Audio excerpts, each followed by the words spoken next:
What's up YouTube? I'm back again with another video, and today I'm going to be talking about Joe Biden's upcoming speech on Thursday, January 14th. If you like these types of videos, please remember to hit like and subscribe.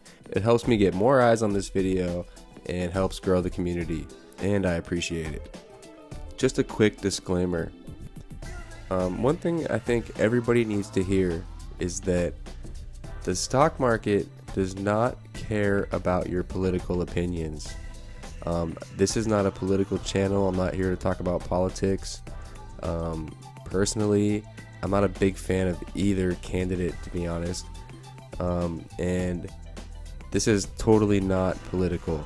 One more thing I want to mention is we're here to make money. In terms of the stock market and making money, it's a lot easier just to go with the flow. I just don't want anyone to be letting their political beliefs get in the way of them making big money this year. So without more to say, let's get right into it. On Thursday, January 14th, Joe Biden is set to give a speech laying out his climate plan.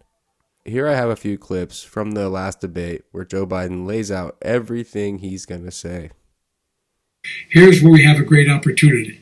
I was able to get both all the environmental organizations as well as labor, the people worried about jobs, to support my climate plan. Because what it does, it will create millions of new good paying jobs. We're going to invest in, for example, 50,000 charging stations on our highways so that we can own the electric car market of the future. In the meantime, China is doing that. We're going to be in a position where we're going to see to it that we're going to take 4 million existing buildings and 2 million existing homes and retrofit them so they don't leak as much energy, saving hundreds of millions of barrels of oil in the process and creating significant number of jobs.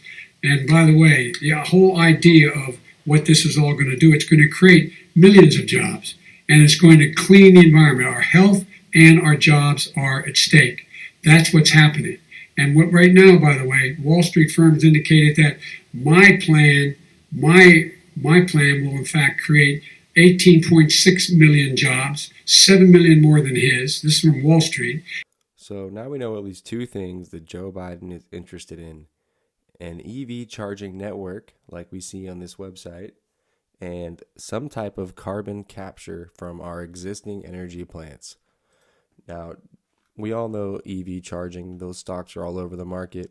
As far as carbon capture or like pollution capture, I can't find much, but it does make sense that the oil companies would be the ones who would be experts in this, considering that they might have to be transitioning from their traditional business model, as you will see later on in this video.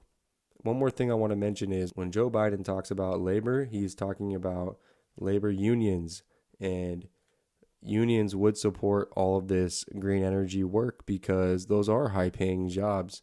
I know for a fact in California you can get paid over $100 an hour doing all this type of work, installing solar panels and wind turbines.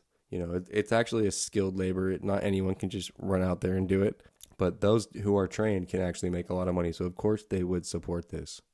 Oh, and the Wall Street company he keeps talking about is Moody's, just to clarify. This plan is endorsed by every major environmental group and every labor group. Labor, because they know the future lies. The future lies in us being able to breathe, and they know there are good jobs in getting us there. And by the way, the fastest growing industry in America is solar energy and wind. He thinks wind causes cancer, windmills. It's the fastest growing jobs, and they pay good prevailing wages, 45, 50 bucks an hour. We can grow and we can be cleaner if we go the route I'm proposing. So now we have two more things we can add to the list. We have solar panels and wind turbines. If you've watched this channel before, you know that I am more bullish on solar panels for the reason that they don't have really any moving parts and they're much easier to maintain and keep clean. One thing people don't realize about these wind turbines is, there's lots of moving parts. Look how big they are. There's a guy standing here. they actually get eroded from wind and rain and dust in the air. And as soon as they lose their aerodynamic edge and they start getting a rough surface, they start losing efficiency. So these wind turbines need to be constantly cleaned, otherwise they start losing efficiency. If there's any, extra weight or any imbalance, they lose. So that's why I'm more bullish on solar panels. But solar panels you have to clean also, because if they have any bit of dust on them, that you get less light. So it's pick your poison. But I think that solar panels are a little bit easier to maintain. Next, Joe Biden's going to talk about why the oil companies might be thinking about changing. Rule out banning fracking. I do rule out banning fracking because the answer, we need other industries to transition to get to ultimately a complete zero emissions by 2025. What I will do with fracking over time is make sure that we can capture the emissions from the fracking, capture the emissions from gas. We can do that, and we can do that by investing money in doing it. But it's a transition to that. So clearly, Joe Biden is against the current fracking situation. You might be asking, why does Joe Biden believe in the green movement so much? And why is he so passionate about changing our sources of energy and changing how we treat our climate and planet? Well, let him explain it to you right here. He doesn't understand this. They live near chemical plants that in fact pollute, chemical plants and oil plants and refineries that pollute. I used to live near that when I was growing up in Claymont, Delaware. And all the more oil refineries in Marcus Hook and the Delaware River than there is any place, including in Houston at the time. When my mom get in the car when there was first frost to drive me to school, turn to the windshield wiper, there'd be oil slick in the window. That's why so many people in my state were dying and getting cancer. The fact is, those frontline communities, it doesn't matter what you're paying them, it matters how you keep them safe. What do? And you impose restrictions on the pollutants coming out of those fence line communities. Okay, I have one final Would question. he close down the oil industry? It falls. Would you close down the By oil the way, I industry? would transition from the oil industry, yes. Oh, I would that's a big transition. statement. It is a big statement That's a big because statement. I would stop, Why would you do that? because the oil industry pollutes significantly. I see. Here's the deal. But That's you a can't big do statement.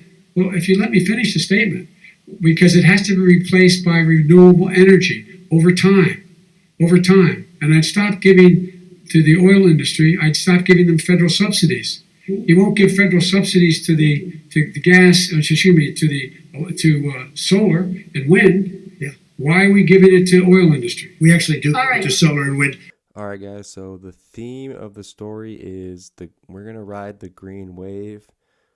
We're not gonna let our politics get in the way of us making money, and we're just gonna go with the flow. So just a quick recap: we're looking at solar and wind energy. I've heard rumors of him wanting to electrify buses, school buses. So keep that in mind too. We're looking at companies like TPIC, SOL. He likes charging, battery grid charging. So there's tons of companies. I'm not going to speculate which is the right one. But we can guarantee that green is the way to go for the next 4 years. If you enjoyed the video, please drop a like. I appreciate it. And I hope you guys all have a great time trading. Stock Surfer signing out. We're going to choose science over fiction. We're going to choose hope over fear. We're going to choose to move forward because we have enormous opportunities to make things better. We can grow this economy. We can deal with the systemic racism. At the same time, we can make sure that our economy is being run and moved and motivated by clean energy, creating millions of new jobs. And that's the fact. That's what we're going to do.